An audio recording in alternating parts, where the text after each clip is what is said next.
इस वक्त बड़ी खबर आ रही है इलाहाबाद से। इलाहाबाद के मुस्लिम अक्सरियती इलाकों में वोटिंग की रफ्तार काफ़ी सुस्त देखी जा रही है। पोलिंग स्टेशन पर वोटरों की आमद में कमी है। बहुत कम तादाद में वोटर अपने हक़ रायदही का इस्तेमाल करने पहुंचे हैं। इलाहाबाद के मुस्लिम अक्सरियती जो इलाके हैं वहां पर पोलिंग की रफ्तार काफ़ी सुस्त बताई जा रही है।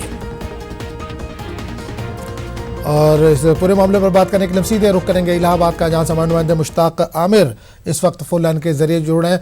मुश्ताक, खबर आ रही है कि इलाहाबाद के जो मुस्लिम अक्सरियती इलाके हैं वहां पर लोग घरों से नहीं निकल पा रहे हैं, क्या वजह है? आजम, मैं आपको बता दूं कि इलाहाबाद में जो मुस्लिम वोटर्स का जो तनासुब है 25 से लेकर 30% तक है। ऐसे में उनके वोट की बहुत अहमियत है। किसी भी कैंडिडेट को हराना और जिताने में वो कलीदी रोल अदा कर सकते हैं। लेकिन जिस तरह से यहाँ मौसम है पिछले 4-5 दिनों से कि 45 और 46 और 44 डिग्री के आसपास दर्जे हरारत है, तो ऐसे में गर्मी की शिद्दत की वजह से लोग अपने घरों से नहीं निकल रहे हैं। खास तौर से जो मुस्लिम इलाकों में जो जोशो खरोश देखने को मिलता था वोट के दिन, वो इस बार भी देखने को नहीं मिल रहा है। इसकी वजह एक तो गर्मी है जो अभी से उसने शिद्दत पकड़नी शुरू कर दी है। दूसरा रमजान का भी एक इसका पहलू हो सकता है। लेकिन मैं यहाँ पे कह दूं कि अगर जो रोजेदार है उनके लिए ये मौसम, यानी अभी का जो मौसम है 9 बजे का 10 बजे या 11 बजे तक का जो मौसम है वो बेहतर है, क्योंकि वो दर्जा हरारत धीरे धीरे बढ़ता चला जाएगा। तो वो वोटर जो रोजेदार हैं उनके लिए ये आइडियल टाइम है। अगर वो घर से निकलना चाहें तो मौसम की शिद्दत अभी उस तरह नहीं है जिस तरह से 2 बजे या 3 बजे हो जाया करती है। तो ये थोड़ा मायूसकुन है जो तनासुब है, रफ्तार है लोगों की मुस्लिम अक्सरियती इलाकों में वोट डालने की, ये थोड़ा मायूसकुन है। लेकिन लोगों का कहना है कि हो सकता है कि 12 बजे के आसपास, जब चूंकि लोग सहरी खाते हैं, फिर उसके बाद नमाज, फिर उसके बाद वो आराम करने के लिए, तो थोड़ा देर से उठने वाले जो लोग हैं रमजान के दिनों में वो पोलिंग स्टेशन का रुख करें। तो अभी फिलहाल रफ्तार उस तरह से नहीं है जिस तरह की उम्मीद की जा सकती है। लेकिन उम्मीद की जा रही है कि हो सकता है कि वैसे में जब सुबह के वक्त लोग नहीं निकल पा रहे, जब सूरज सर पर होगा, कितनी उम्मीद लगाई जाए इसका अंदाजा लगा सकते हैं। लेकिन हम उम्मीद करते हैं कि ज़्यादा से ज़्यादा लोग अपने घरों से निकले और अपने हक़ रायदही का इस्तेमाल करें। बहरहाल जो लोग निकले हुए हैं, क्या उनसे आपने बात की जो वोट डालने के लिए वहां पर पहुंचे हैं, उनका क्या कहना है?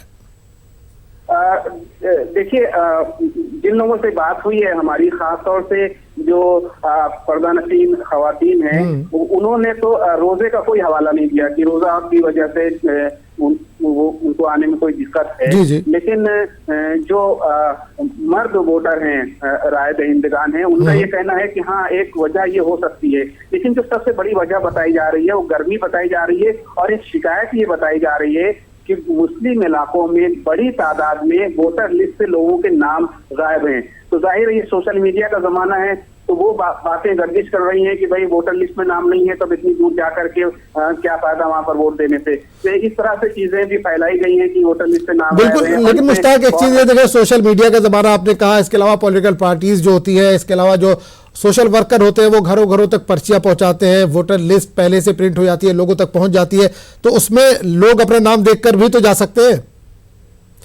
देखिए, 2 तरह की शिकायतें देखने को मिली है। कल से ये शिकायतें मिल रही थी, मौसूल हो रही थी, और आज तक पोलिंग स्टेशन में पहुंचने के बाद देखा भी गया है कि जो बीएलओ का जो काम होता है वोटर तक जो है पर्ची पहुंचाना, वो बीएलओ ने ज्यादातर हिस्से में वो काम नहीं किया, यानी लोगों तक पर्चियां नहीं पहुंच पाई। तो जाहिर है जो पर्ची जो होती है वो बड़ी कलीदी अहमियत की हामिल होती है। वो पर्चियां लेकर लोग पोलिंग स्टेशन जाते हैं, फिर अपना नाम वो देखते हैं लिस्ट में और वोट दे करके चले आते हैं। लेकिन जब उनके पास पर्ची नहीं पहुंची है, तो ऐसे में जब वो कोई शिनाख्ती कार्ड लेकर के जाते हैं और वोटर लिस्ट में देखते हैं उनका नाम है, तो उनसे पर्ची मांगी जाती है।